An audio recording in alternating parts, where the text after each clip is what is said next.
All right. Who wants it? Like, okay, who's Who's starting doing it? this Who's thing doing off? it? What is this called? Shades Brigade? Maybe I should write that down. What's our show? Who are we? Episode 1. Who are we? Episode 1. Fuck. Who am I? Oh no. Alright. Madame Javert. And Tom Javert. Alright. Hello. That's a good start. Hello. Hello. Hey, how's it going, guys? So... already I was gonna let laughing. you We commit haven't to even... that. Okay, I'm committing now. I'm so sorry. Okay. So, we're the Shades Brigade. Do you want to do actual names? Like, who each person is? Yeah, sure. Like, If you so want to. I'm Natalie, I'm Riley. and we're Hopefully Shades you Brigade. can tell our voices apart because we're very similar. That's true. We're low-key the same person, but don't worry about it. So this is where we review movies and shows and all things film, and possibly throw some shade. This A lot of shade. podcast will have so much shade Oh boy. because I got a lot of things to say boy. about Dead of Summer. Alright, so should we... Okay, basic setup. So this show, I think it's on Freeform on Tuesdays. It just started like early July, and I think there's only 3 episodes out now. So our plan is to just talk about these 3 right now, and then keep up with it like every week and be like, this was this week's episode, and it was still terrible because... Oh, the show. Okay, we are the type of people that when we watch something, even if it's really bad, we will most likely still continue just because we need to know what happens. Yeah, it's like the plot is like just intriguing enough that I care and I want to know why things are happening.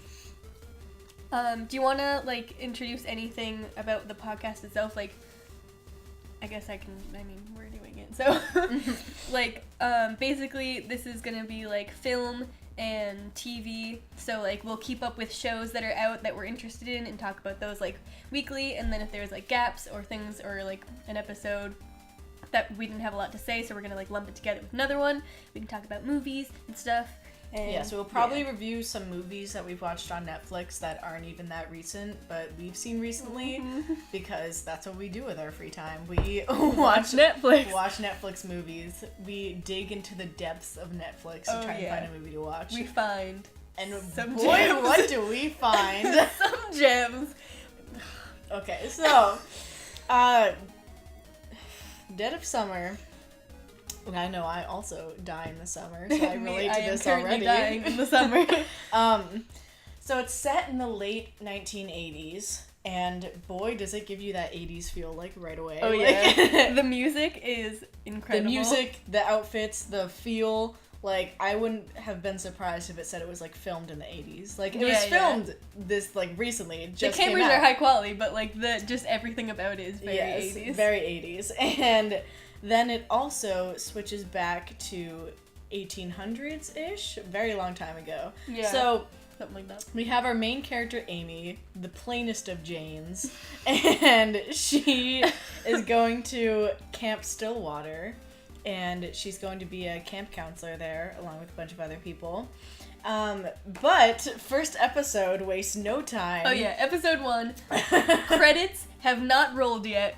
No intro, no like Dead of Summer, just the show starts with this. It starts 1800s Piano Man, not the song that we all know and love. No, it's a man who we've just dubbed the Piano Man because we don't know his name or anything. I think the show calls him the Tall Man, but like he's That's so not that vague. tall. That's so vague. A, he's not tall. B, he plays the piano, so he's the Piano Man. Also, there are plenty of other tall people in this show. Yeah, there's a lot of tall. There are a lot of tall men in this show. So, the Piano Man, he is passionately and furiously playing at this piano, and there are loads of people desperately trying to get him to stop playing the piano. It's not because he's bad. He's very talented. Yeah, he's a very talented man. Amazing.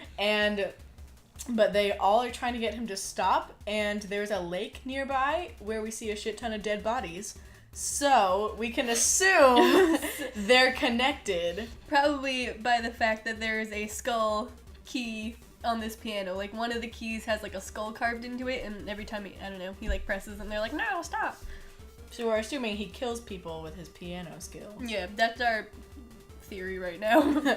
But, Then, flash forward back to the 80s, and Amy, plain Jane Amy, is, she's all shy and nervous and no life to make new friends, and she's the new girl. Yep. Did she, like, just move there or something, or is she just new to the No, she was a new girl to the school, and I think that's, like, the town that they're all in, and then she goes to the camp. How old are they supposed to be again? Okay, so they're all supposed to be, I think, seniors in high school, and every single character passes except for Amy and this guy Alex, who look like... They literally look like they're 30. Yeah, they're so old. Like, even the camp director, like, they could be the same age as her. Oh, yeah. Like, a lot of them could pass as just mature-looking seniors, or seniors in high school, even. Yeah. But there are no... there is nothing going for they's other two. They just look like... They look like they have pay taxes, have seen some things. They look like they've been through the horrors that are adult life, and you can just tell. I mean, they have, technically. Well, Once you learn about their past. But, like, the other people have, too. But they can... they play it off. They're normal. Yeah, so it's kind of like... I had an idea of, like, what I pictured as, like... I don't know, the introduction to all the characters is very, like... done before, I guess. Oh, yeah. Like, they all show up and they're like, oh, is that you? Wow, it's been so long since I saw you. And they, like... I don't know... Like, it's established that they all already know each other and are, like, close friends, but, like, haven't seen each other in a very long time. The banter is so... It's almost too clever. Like, they're like, oh, new girl has some spunk, whoa, and stuff like that. It's just... Oh, yeah. It's very scripted. But, yeah, that's for sure. The Piano Man keeps me so intrigued, though. Yeah. So, he's the driving force of the show, in my opinion. But, I thought they said rave.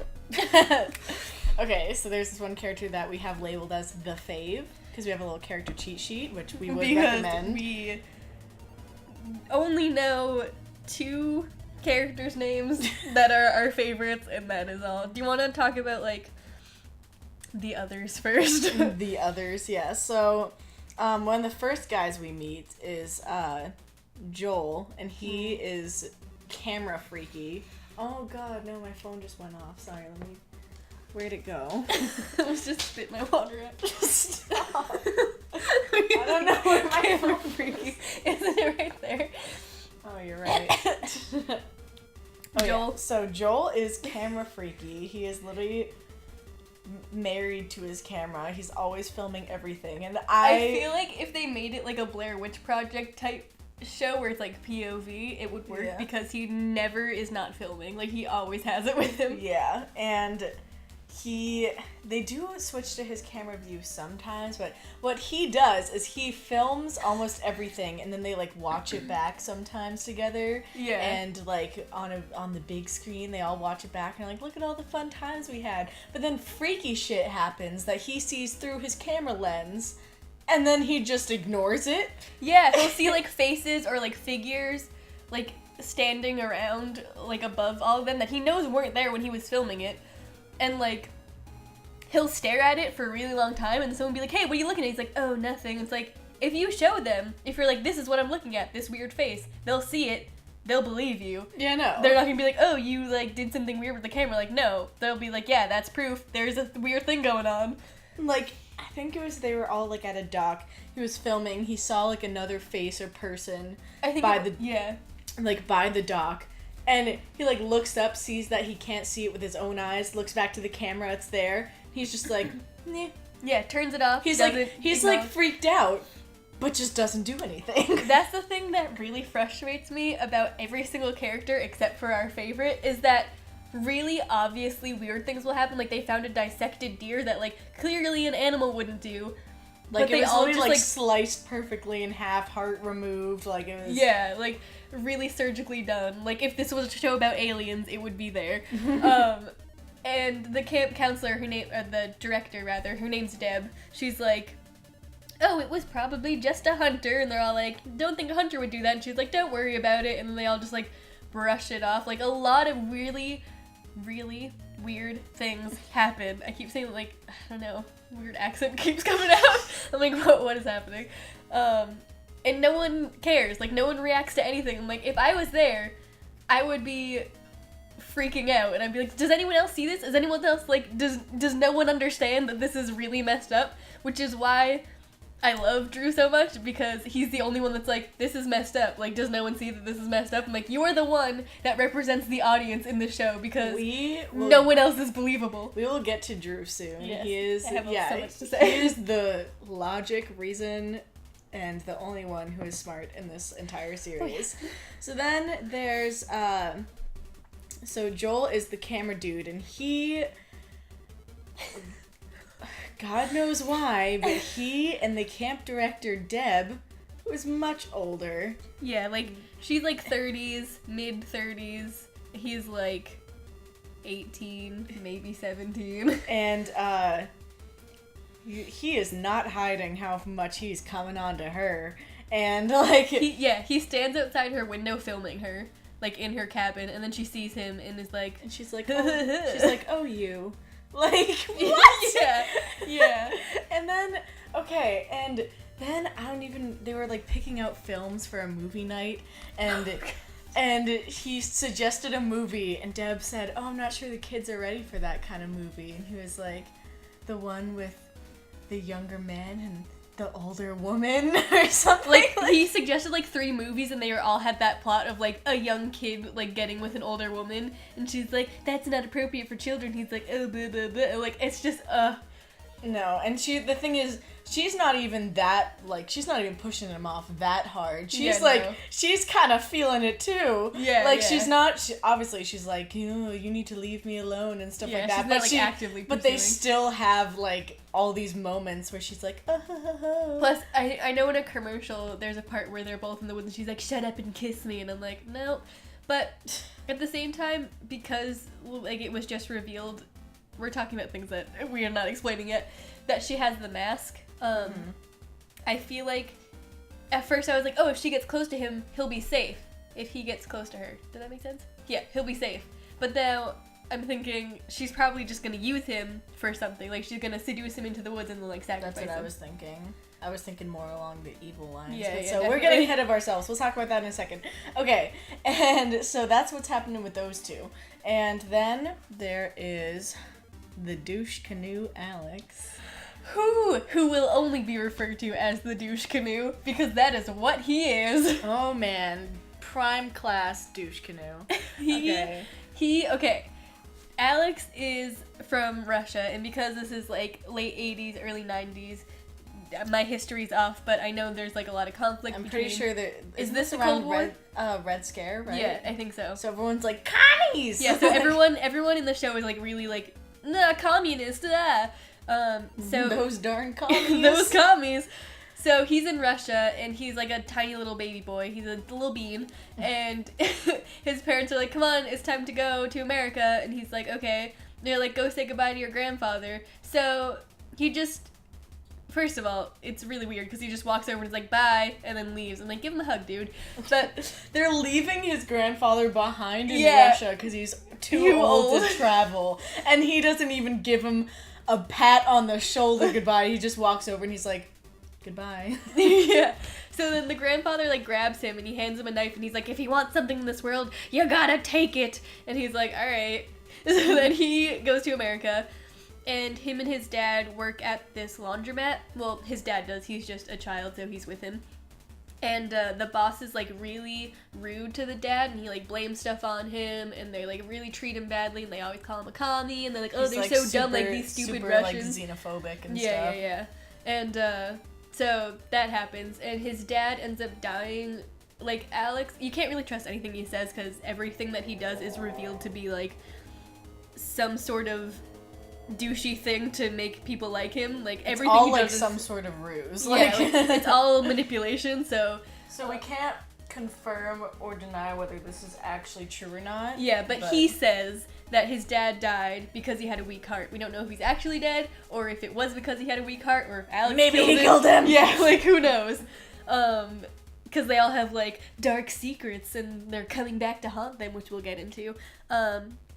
So his dad dies, and then Alex goes back to the laundromat as a teenager, and he's like fakes an American accent. Present time, right? Yeah. Close to present time. Long story short, the laundromat guy is like super sleazy, so Alex ends up blackmailing him into stealing, like, he won't tell the guy's wife that he's cheating if he'll let Alex come in and like take clothes so that he'll look more proper and like more like a upstanding, like American, like higher class and stuff like that.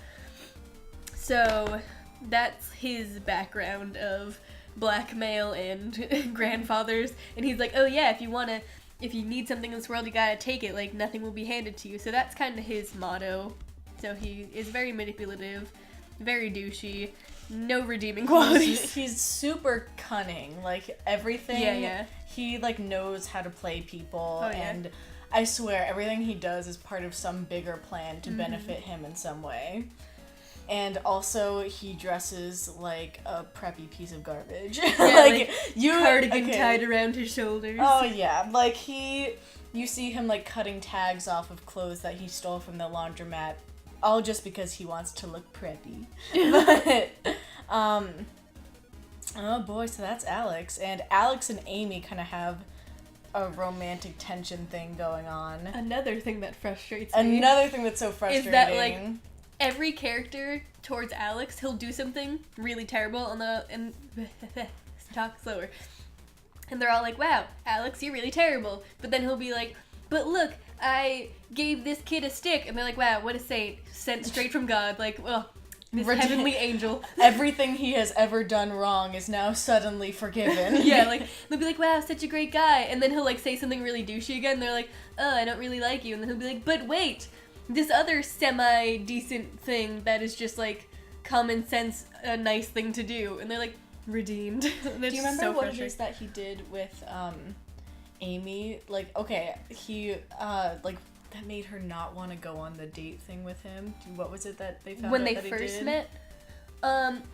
What he asks Amy out, and this other girl, Jessie, who's like so pretty, Oh, but man. so annoying, so terrible.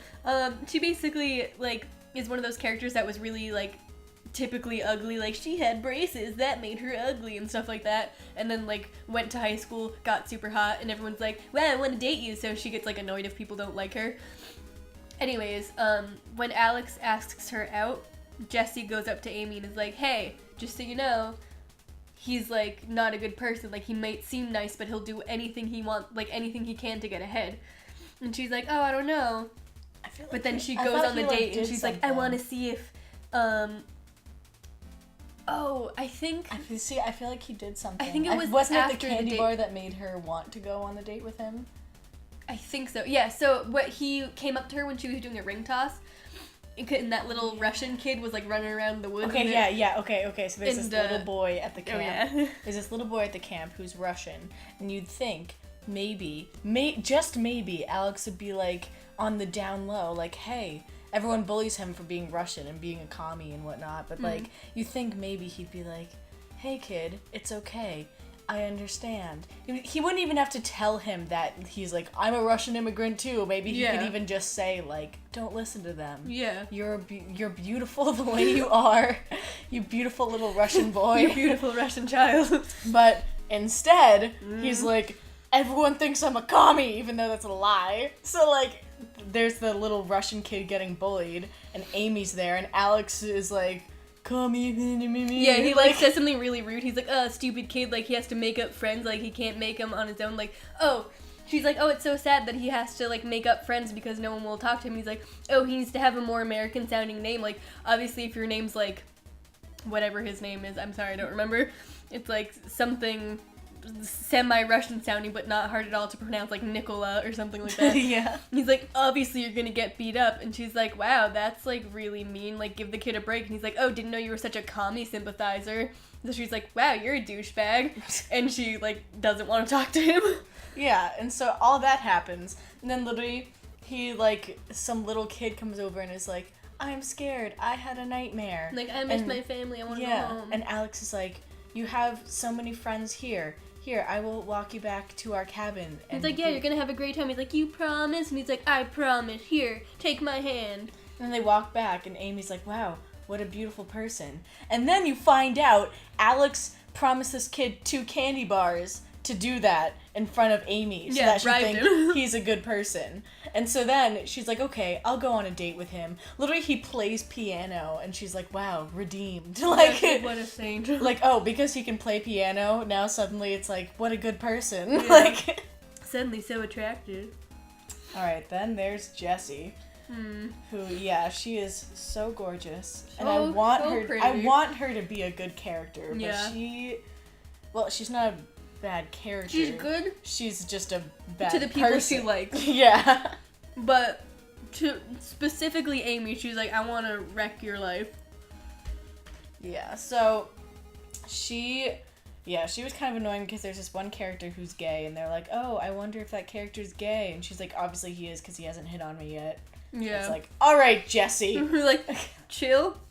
Maybe you're not everyone's type.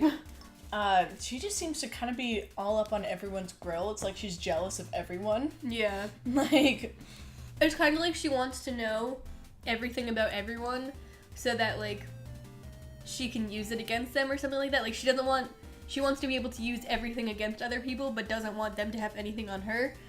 It's very true. Like, she wants an upper hand or something. Oh, yeah. The bowl that I mixed some of that stuff in had, like, for some reason, a ring of hair around it that I didn't notice, so I was like, oh no! I was, like, trying to, like, pick it all out. It was such a mess. Honestly, like, I'm just so used to finding my hair and things I don't even care anymore. Yeah, same with, like, the cat hair and stuff. I'm like, oh, look, a tuft of hair. Oops. I just don't know where it came from. It was just the hairy bowl. I'm like, why? The hairy bowl. It's fine, don't worry about it. Okay, so tangent about brownies. Then, because this whole show is love triangles galore, my favorite, and not even like the fun love triangles that are 3-way. We're talking like the V kind of love triangles. Yeah. Where it's not like one person likes another person who likes another person. It's more just like 2 people like one person. Yeah. I mean, that's not the fun kind of love triangle. Yeah, it's just dumb. But okay, so there's this deputy, Garrett. Garrett is literally not even attractive at all. Let me just put that out there, okay? Yeah. You can His say hair what you will. is 10 feet tall. You can have whatever type of person you have. I just pictured him in my head. I'm like, he's so stupid looking. His hair, like, his open mouth always. Oh God, boy, close your mouth. You're trying to catch flies. God damn it. Okay, so. Yeah, I don't think Alex is attractive. Everyone at the camp thinks he's hot. Like, that's just my personal... That's my personal opinion. But Garrett, man. Garrett, I can't get over how unattractive he is. And everyone thinks he's so hot. I feel like with Alex, it's like, okay, I can see how people would find you attractive. I just personally am not into that. Like, that's just not my cup of tea. But, like, everything about Garrett, I'm just like... His hair is really long and voluminous, and it's like a helmet. It's like a helmet. It's like swooped back. Like, picture a military helmet, like a big military helmet, and then make it brunette hair. That is his hair. Back. And like it's long, but not like in a cool way. Like it just looks like he hasn't had a haircut in a while, and he desperately. It's like about one. It's like brushing his shoulders, and like he needs to cut it. But not like in a cool way. Brushing his shoulders. It's like it's accidentally that long. Again, to bring up the fave, Drew has long hair. His touches his shoulders, but it looks great. It works with his character. Like it looks cool. Garrett just looks. It's not like he's rocking the carefree long hair. It's like he's so. It's like it's so swooped back, and he has such a stick up his ass, and it's just not good. And so him and Damon. Okay, we'll get to. Okay, so Jessie and the deputy Garrett. They went to the Camp Stillwater as kids together, and... Like 13, 14-year-olds. Yeah, and they were each other's first kiss, and his nickname was Townie, because apparently, even though they all are from I'm that pretty sure. town. Or like from a similar place. They somehow, I guess it's maybe he's lived there his whole life, and like so did his dad. Yeah, maybe. So maybe that's why they're like townies. And it's like, but you realize you live there too, right? Like, but you're also from this town. I don't know, but so his nickname was Townie. And then Jesse's nickname was Braces, and surprise, she had braces. Oh, how could anyone love her with braces? And so they had a thing, and he doesn't recognize her anymore because she's Bam and Slammin'. But he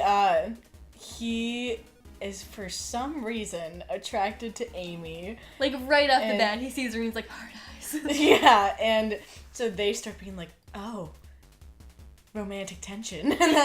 And Jesse's really jealous because they had a thing, but he didn't recognize her, and she's mad that he didn't recognize her. Yeah. And there's so many different love triangles, okay? So and you might want to make a character cheat sheet, because in all honesty, so many of the white brunette men look the same, and I could barely tell them apart. I'm sorry, but it's true. They all look very similar. So far, we have Amy, main character, plain Jane. We have Deb, the camp director, older woman.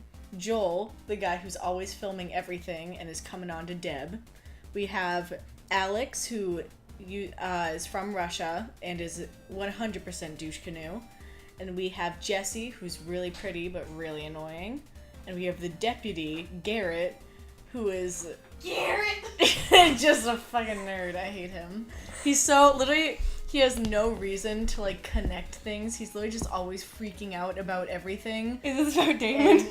And, I haven't introduced Damon yet, but yeah, basically the deputy is always like, shit's happening! And they're like, alright, Damon, I'm sure it's okay. We're the police. We checked it out. Nothing seems out of order. He's like, something's happening! Yeah, like, it always cuts to him and the sheriff, like, at the coffee shop, and he'll be like, I found all these things. Clearly it's Damon. He's murdering people. He's summoning demons. And they're like, chill.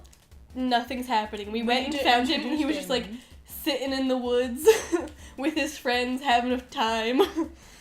And he's just like, everything, he's very dramatic about everything. Alright, and then this most likely isn't gonna happen, because let's be real, TV shows never do this, but the guy that Garrett is obsessed with, they're like so in love. Like, he's so infatuated. Okay, our theory is that they would be so good together. Or like that they were together and they had like a sort of scorned past. Yeah, it's just, there's so much romantic tension between them. Oh yeah. So his name is Damon. He is a beautiful angel. He's so beautiful. He has like long dark hair and like scruffy face. With bandana. He wears like a bandana and leather and all this rocker shit and looks totally cool. And he wears like a pentagram necklace, and so everyone's like, he's a Satanist! He's like, nah, I just got it at a concert school. Yeah, no, he's like, I just listen to rock music, my guy. But, and so Garrett thinks everything that happens, everything sketchy, is Damon's fault. And he's like always coming to find him, and he's like, Damon, what are you doing? And he's like, hey, you approach me, I'm just living my life. There's a scene where this girl, Cricket, one of the campers, she's like on the dock waiting for somebody to show up, and Damon happens to show up, and he like walks up to her and he's being like, flirt, and then out of nowhere materializes behind him is Garrett, and he goes, Damon! It's just like, who, like, no one called the police. Yeah, right? Why were you there? Like, he just has like a sensor for Damon. Like, he's here. He has a Damon scanner. Like, he doesn't have a police scanner or anything. He just has an antenna looking for Damon. Like, anytime Damon is anywhere doing anything, like, he'll just be like in his car pulled over, and he'll just show up and be like, Damon! And we're like, you need to chill, dude. Like, he was having like a campfire with his friends, and then Garrett pulls up and he's like, Damon, get out of here! What are you doing? He's like, you're a bad man, I'm taking you to the station. He's like, alright, and like goes with him. It's like, it's so stupid. Like, he's so, like, rightly so, he's suspicious because it's revealed to the audience that, like, Damon's got some weird stuff going on. Like, they steal bodies and things, and he's like, it's about to go down. So it's like, he knows something, but like, there's no proof. Like, Garrett has no reason. There's no proof for the characters that he's anything suspicious. So it's really funny. Okay, so Cricket, since we mentioned her, Yep. Sorry. It's okay. I was just gonna when we were talking about the character. Okay, so brief aside about like I guess it is relevant to Cricket too. The romance in the show is so frustrating to me because like everyone is so obvious with their flirting and stuff. Like they're very blunt about things. It is so like, but nothing ever happens. So they'll be like super blunt, and the characters will just be like, they'll just be like, oh ho ho, but like nothing will come of it. Like characters like get so close to like getting together so often. You're like, just kiss them. Oh my god, just like take initiative and do it. And it's so frustrating. But like the only redemption there is that two other characters like actually did go for it. Like they flirted around for like half an episode, and they was like, all right, this is the thing, we're gonna kiss. And I'm like, good job. Yes. Everyone else is just like flitting around, being like putting the moves on one person, then putting the moves on another person, then that person told that person they were a bad person, so they're putting the moves on a different person instead. And it's just like, and it's not like subtle. It's not like, hey, let's hang out, let me get to know you. It's them being like, hey, you look nice, like what you doing? Like just being, just getting up in their grill and so obviously being like, hello, I'm interested, love me. Yeah. But and for one thing is Cricket, so she is, I don't know how I feel about Cricket, in all honesty. I don't hate her as much as everyone else, but she is kind of annoying. At the beginning, I really disliked her, but the last episode, yeah, I liked her. So, like, her whole thing is that she's really negative about her body. Like, she's not even, like, big at all. Like, no, she's just, like, a little pudgy. I was gonna say, honestly, she's, like, even smaller than I am, but, like, that doesn't mean she's not allowed, but, like, we're just saying she's not horrendously overweight. She's not a huge person. She's just not very slim. She's just, like, really tall and, like, curvy. So, she's, like... got them titties. Yeah. I'm very sorry. It's okay. It's true. So, she's, like... super in love with Alex, and there's this other guy, Blotter, who's like super in love with her. And Blotter's low-key irrelevant. Let me just put that out there. Yeah, pretty sure he's like straight up dead right now. They're all like, oh, Blotter, we can't wait to see him again. I'm like, no, he dead. He's gone. He's dead. He's gone. Another thing thanks to Alex. Oh yeah, so Blotter and Cricket are both like nerds. Like they play D&D and stuff like that. Yeah. And people like really good for each other. Blotter's super nice, super sweet. Yeah, but like he like is trying to play it off like he's cool. He's like, I don't even play D&D anymore. Like I'm cool now. Yeah, like I do drugs, I smoke weed, I'm awesome. Like it's stupid. Yeah, but so he's just trying to be cool, and then Cricket is like, she's trying to like make this image for herself where she wants to like be seen as kind of like a promiscuous person. I'm thinking she's probably doing it because she wants people to like get with her, so they think maybe if people think that she's easy, then they'll be more likely to go for it. So she'll like write stuff all over the walls. Like there are people that have written stuff on the walls over the years, like when they went to camp. So she would write stuff like as if kids wrote it when she went to camp as a kid, like Cricket's a slut and stuff like that, even though it's her writing it now to make people think she was like that back then too. And her friend Blair, who is this magical man, I love him so much. He's such a good friend too. He like really is. He always like catches her doing it, and he's like, Blotter, like don't do this. Like you deserve better. You need someone that actually loves you and cherishes you, not someone that like gets with you just because you're there and you happen to be there. And they're like, yeah, you're decently pretty. I'm gonna hook up with you. Like. He pushes so hard, like, you need to find someone that actually cares about you. And there's nothing wrong with just, like, hooking up and having sex with random people, but the whole thing is that Blair knows that's not what Cricket actually wants. Cricket actually wants a relationship, but is just, like, settling for this because she doesn't think she's good enough. Yeah, because, like, her whole past thing is, like, her mom got cheated on, and the mom knew that it was happening, but she didn't do anything about it, and the sister, oh my god, Cricket, Jesus. Cricket's like, why do you do this, Mom? Like, why are you letting this happen? Why aren't you doing anything? Why don't you leave him? And she's like, oh, girls like us, we have to settle. So, like... Also, the woman that her dad was cheating on her mom with is, like, really thin and, like, always makes this thing. She's like, oh, I need to watch my weight and stuff like that. So, the fact that her dad is cheating on her mom with this younger, thinner woman and her mom is like, oh, people like us, we have to settle sometimes. Like, obviously, it's obvious that's where a lot of her self-esteem issues come from. Yeah. And so recently I've begun to like her a lot more. Yeah. Especially because she's starting to come into her own a bit more. Yeah, there's all this stuff, like, she wouldn't take her shirt off when they went swimming because she was, like, self-conscious, which, like, understandable, I feel that. But, like, and she was super in love with Alex for a really long time, and Blair would always be like, hey, you deserve better. Okay, sorry, I thought that just froze. And he's like, you deserve better, you should go for someone, like, Blotter, like, who actually cares about you. But she'd always be like, no, I want him, I want Alex.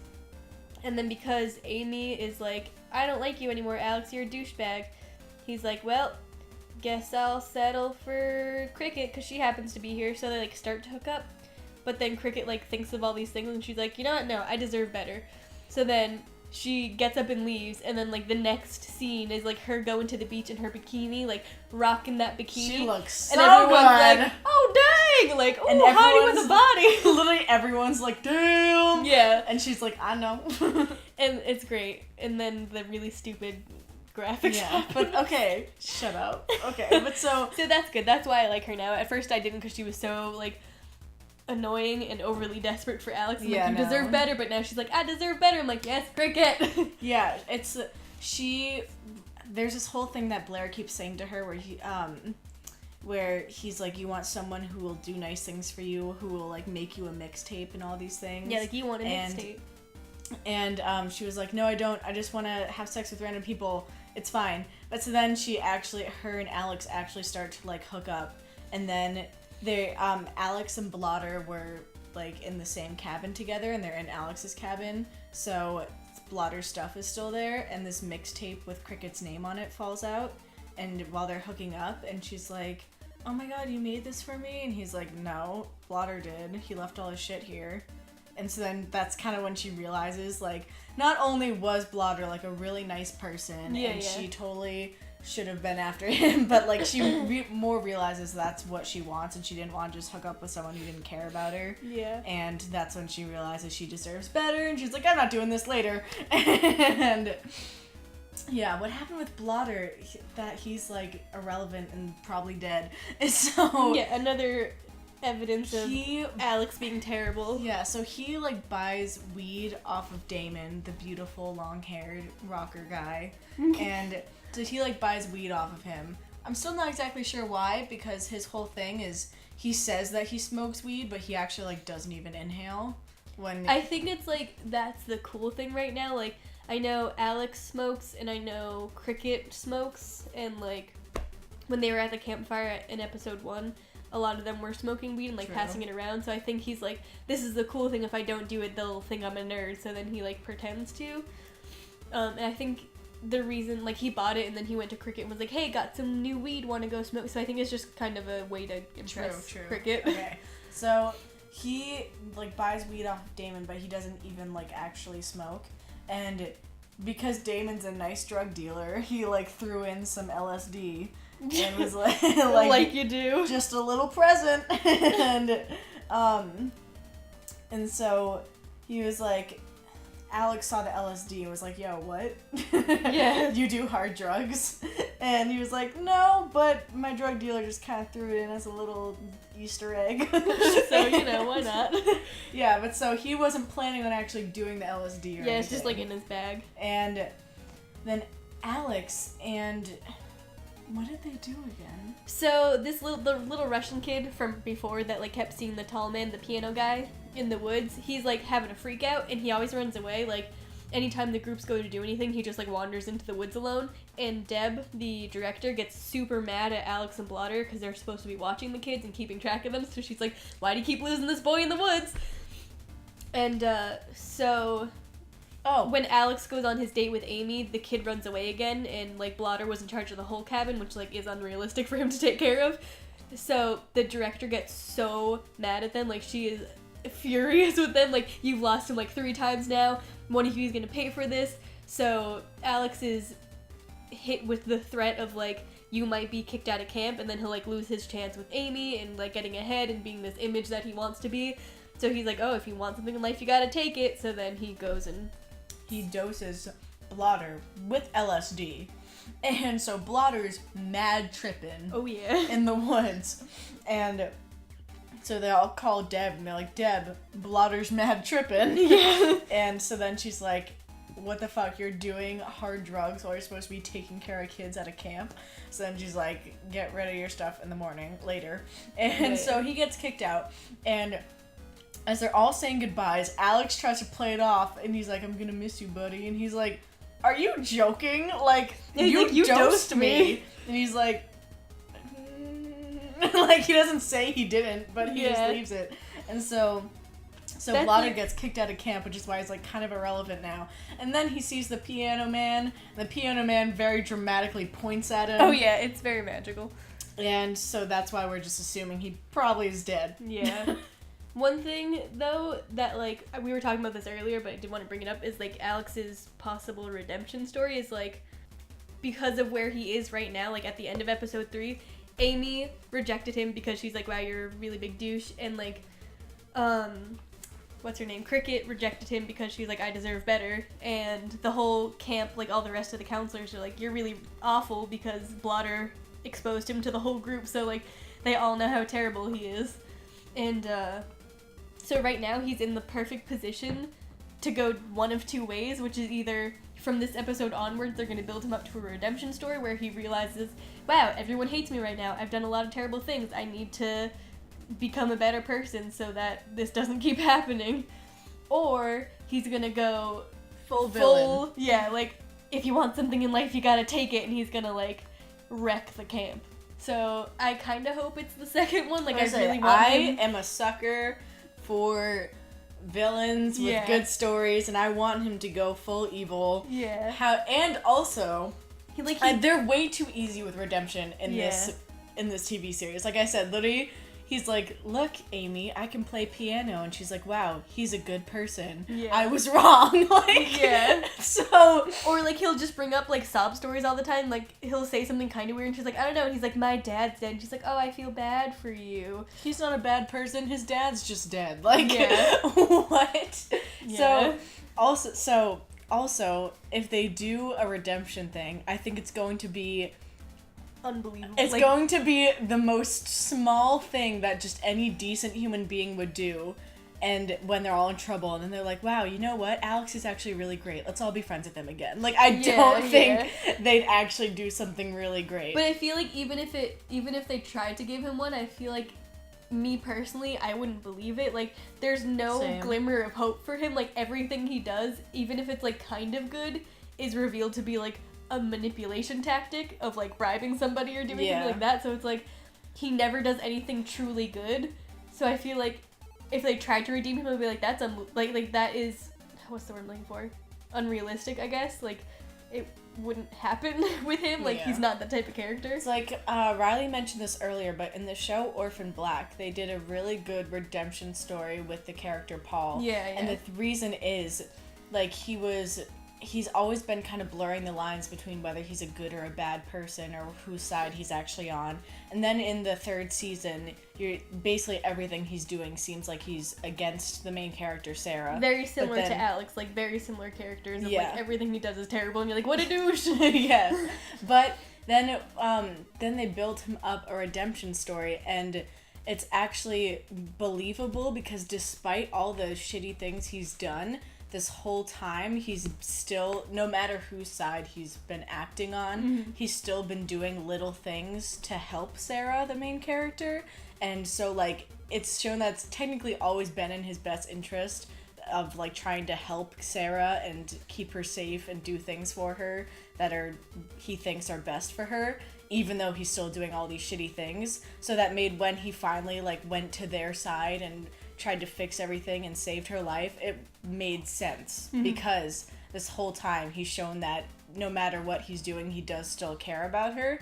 Whereas Alex has not shown that he cares about anyone at all genuinely. Like, everything has been for himself. So. Like, when Amy rejected him, he's like, alright, moving on to Cricket. And then Cricket rejected him, he's like, alright, to the next one. Like, yeah, like, and every little thing that he's done has just been to benefit himself or part of some bigger ruse. So it wouldn't be believable. Yeah. And as I said, I'm a sucker for villains, so I think it would be cool if we went down that line. Well. Yeah.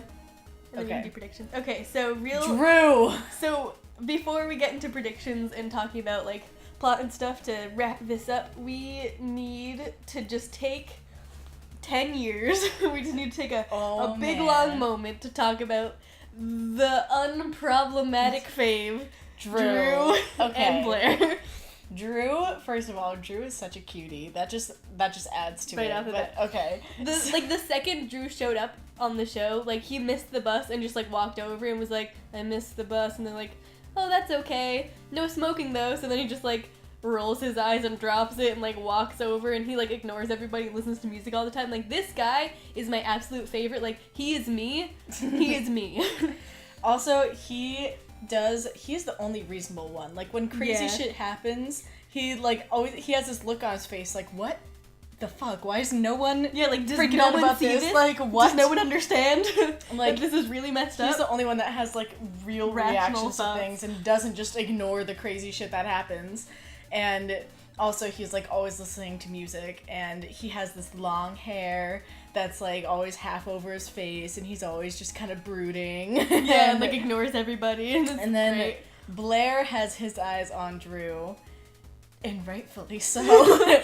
And Blair, I was gonna say, Blair is one of the only other characters that I really like because Blair is such a good friend. Yeah. There's a lot more to like him and Cricket's friendship, but it's not that important. But basically, all you need to know is Blair's generally a really good person, and just the sweetest of hearts. And he's very sweet. And Drew is the world's most ultimate tease that has ever existed. Drew is such a tease. Okay, it's like Drew knows. I'm pretty sure that Blair has his eyes on him. I didn't notice it before, but when they're all in the tennis court and Joel is like, oh, I kind of... And he's like, oh, I kind of have my eye on Deb. And Drew's like, the camp director? And Jesse's like, oh, you should find someone in your own age range. It shows Blair for a second, and he's like making eyes off in the distance, and then it cuts to Drew, and he like also makes eyes. So I'm like, they're like consistently like looking at each other like, when will it stop screaming? there's a car and it's shrieking. But they're like, I've noticed it's really subtle because I only noticed it when I wow, the show being subtle, who knew? Right? But consistently, like from the get-go, they're always like making eyes at each other. Like, they're always like, I see you over there, I see you. Yeah, and so Drew, with his little headphones, he like gets really close to Blair, and it looks like they're gonna kiss, but then he just puts his headphones on Blair and it's like, check out this song. And it's really cute. Yeah. And he's the biggest tease, and they're so cute. And then finally in the last episode, they are like walking alone in the woods and like Blair is rambling because he's really nervous and and it's so cute. And then Drew, who's the chillest of chill, is just not having any of it. And he's like, oh my god, shut up, and just kisses him. And they like drop the flashlight and everything, and it's so beautiful. And so they find, like we said, they were clearly into each other, but they're not just like, oh, let's drag it out. They were like, we both know that we're into each other. Yeah. Let's just do this. That's what I really like. Like, Blair took the route of being like, oh, I really like him, and I kind of, like, I get vibes that he likes me, but I'm not sure, so I'm just gonna, like, try to get close and see what happens. But Drew's like, listen, I like you, and I know you like me, so let's just, like, cut the crap and let's make out. And exactly. I'm like, you are the favorite. That's how it should be done, and that's how real life goes. So that's why those two are the faves. Frustrating. Also, this is just like, it adds a little bit more depth to Drew's character, but Drew is trans, and so which I also really like. Me too, and it's like, bae. Yeah, it's well done because like, it's not like... No one's speculating. Yeah, no one's like, what is he? Is he a girl? Is he a guy? Like, what's going on? Because he's quite androgynous with his long hair, but... And like, there's a brief part where they're like, oh, we never, like, I don't recognize him at all from camp. Like, do you think he went to camp with us or is he new? So it's like, we don't really know if he was, like, pre-transition at the camp or not. But I like that no one cares. Yeah. It's like, no one's really suspicious. Like, it's not like a huge plot point of like, let's find out Drew's gender. It was just like one time we saw Drew getting into the shower and he took his shirt off and he was wearing a binder and that was it. And it was like, nice to know. It's like, oh, cool. Yeah. Representation. Good the shit. one thing that I did notice, though, is rewatching it. When you first watch it, there's a scene where Drew, in the first episode, I believe, he's sitting in a chair and he, like, looks out the window and he sees, like, a little girl holding a balloon and he's, like, he, like, leans forward and is, like, kind of scared and shocked. He's, like, staring out the window at this little girl and then it, like, goes away and he's like, anyways. And when I first watched it, I'm like, oh, that's creepy. Little girls, they're scary.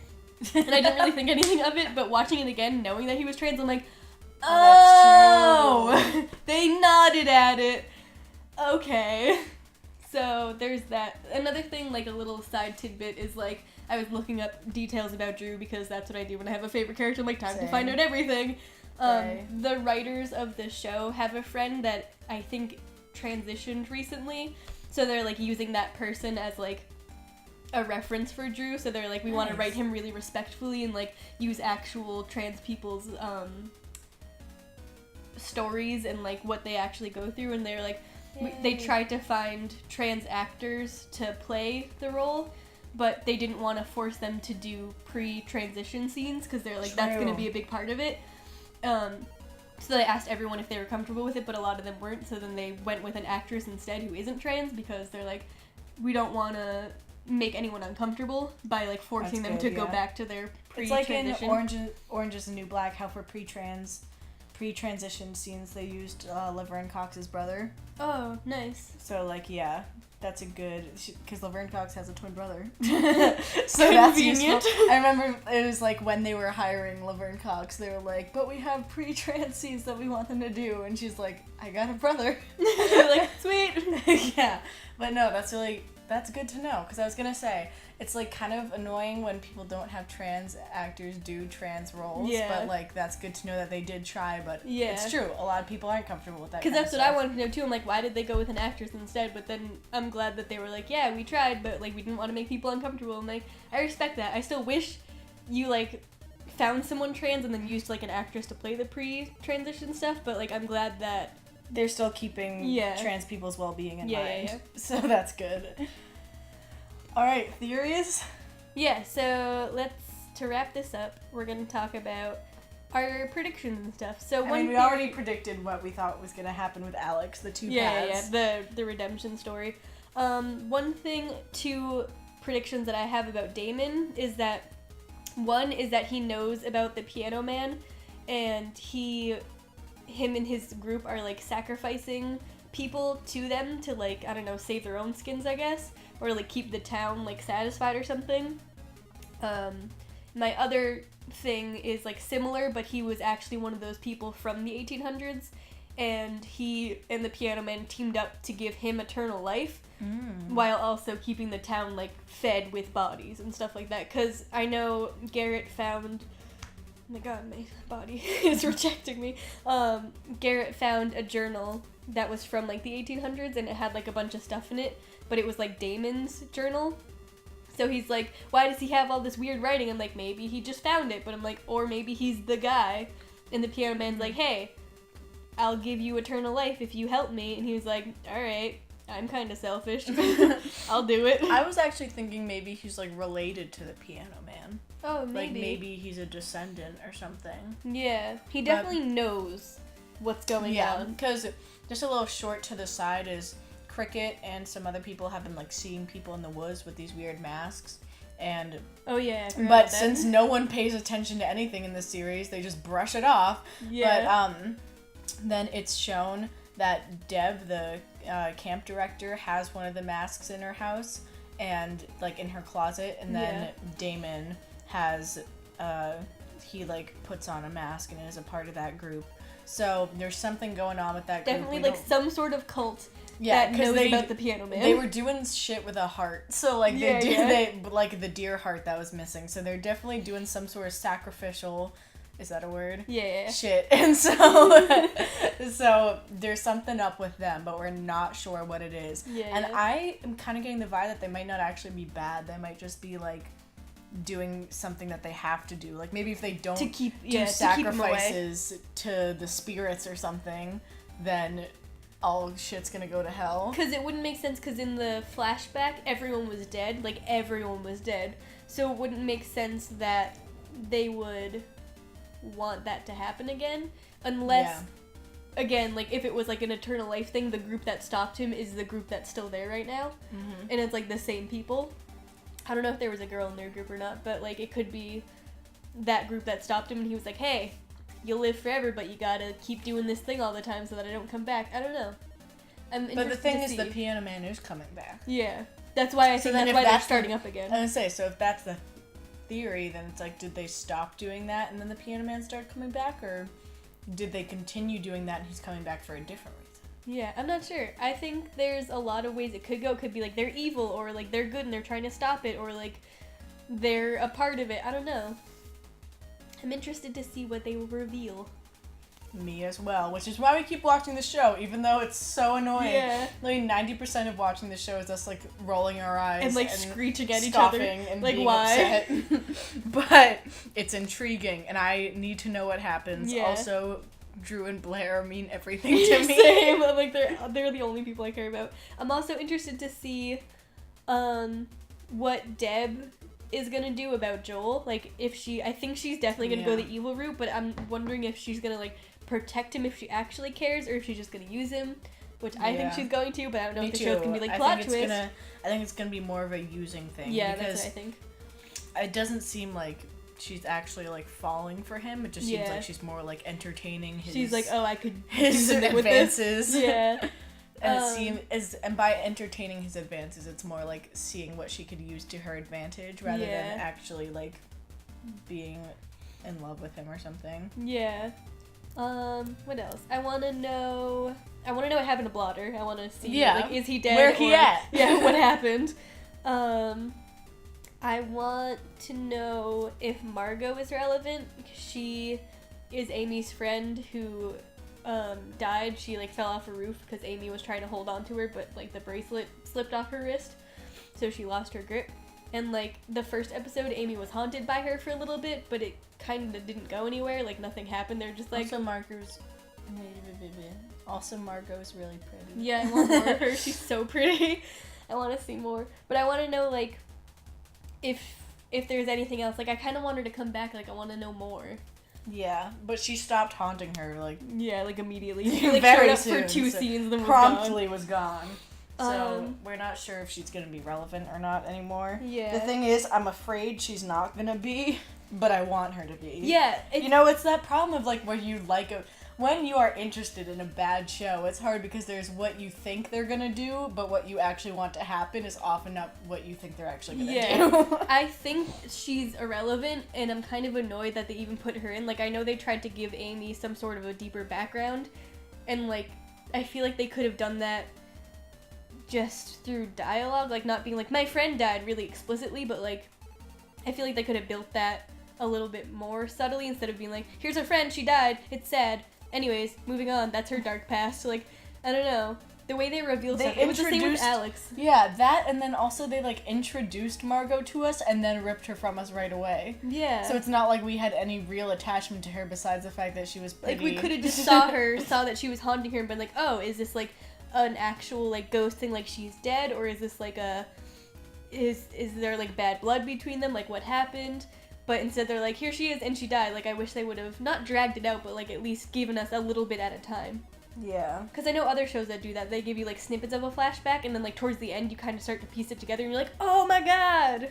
Yeah.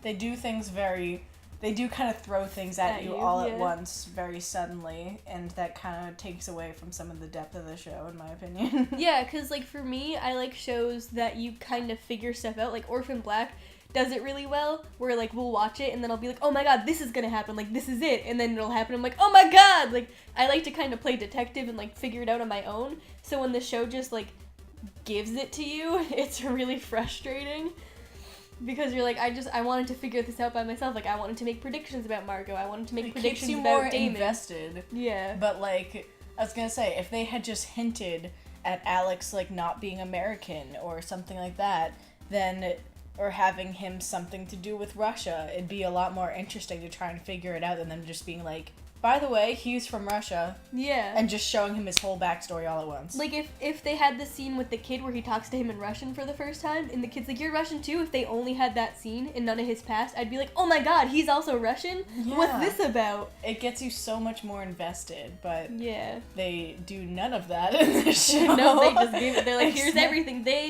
Except they might be doing that with Drew a little bit. Yeah. Because they do everything right with Drew. I know, for some reason, like, we'll write Drew really well. Drew and Blair will write very well. But everyone else sucks, though. It's like, I feel like they put special attention on Drew because they wanted to tell his story really realistically and, like, wanted to make sure they treated him right. Yeah. So I feel like he's a really full, developed character, and I feel like the main characters are, like, so flat. Like, there's nothing to them, and it's so annoying.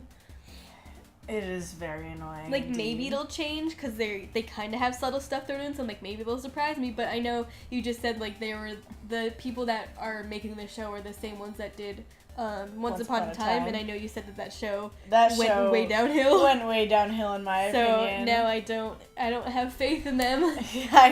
In all honesty, with how Once Upon a Time went, I don't either, and I'm kind of getting some similar things where things get kind of cliche and predictable like they did in Once Upon a Time. Which is annoying. There's like a lot of potential in this show. Yeah. And I feel like some of it I understand them using cliche things, because I feel like with almost any TV show or film, you have to use at least one thing that's predictable and cliche. Because that's just how things work, you know? The reason they're cliche is because they happen all the time. Yeah. So one thing to do that, but once you, like, fall too far into it, and, like, all of a sudden there's, like, no more sort of, like, mystery or anything, then it's kind of where it falls flat. And so I think there's a lot that they could do with this show, but they're really not, and just kind of keeping it at a safe level. Yeah. And I feel like they need to take it further. One thing I really hope they do, and I don't think they're going to, and it makes me really sad that I don't think they're going to. That phrase is like my feelings about this show summed up in a nutshell. I really want them to, but I'm like 90% sure they're not going to. I really want Amy to be alone. Like, I don't want her to get with anybody, because, like, she has both Alex and Garrett coming at her, and, like, Alex, she's completely dismissed, like, you're a douchebag, I don't want anything to do with you. And Garrett, she's still flirty with, but because she knows Jesse really likes him and is, like, going out of her way to be mean. Alright. So, crap, what was I saying? So, you want her to be alone? Yes, because she knows Jesse likes Garrett. Yeah, Jesse super likes Garrett and is, like, going out of her way to be really mean to her about it and, like, trying to get in between them and, like, get in the way. In the most recent episode, Amy was like, oh, that's cool, like, I'm gonna stay out of the way, like, I don't really care. So I really hope that they don't push her to be with somebody. Like, I hope that because right now, she's totally fine not being with people. She's like, yeah, I like this guy, but, like, I'm not gonna get into a fight over him, like, I don't care. And I really hope they stick with that. I don't think they're going to, because they're really pushing her in the cop. But, like, I really hope they don't. Yeah. Honestly, if Garrett's not with Damon, I don't want him with anyone else. Right? It's like, if they're not going to be like they had a dark past, they used to go to concerts together, but then they broke up because he's super suspicious, and that's why he's always there, because he's like, Damon, I know you're doing stuff. Yeah. I don't know. So I guess, I don't know, do you have anything else you want to add? I don't think so. I think those are my feelings. Alright, so basically, this is covering the first 3. We didn't talk about, like, super plot stuff, but that's because there's not too much has been revealed yet. So we're just kind of, like, introducing the show if any of you guys, like, haven't actually watched it, because I doubt many people have. But, so what we're gonna do, basically, is the next episode comes out Tuesday, so we're probably gonna have, like, that weekend upload talking about that episode, and then we'll do every episode from then on, and then, like, maybe every once in a while upload some movie stuff. Boy, do I got a lot to say about movies. Oh yeah. So yeah, that's it, I guess. Alright, thanks for listening. We are Shades Brigade, throwing shade at Dead of Summer. Oh yeah. Whew. Bye. Alright, see you next time. Bye. Bye. Bye.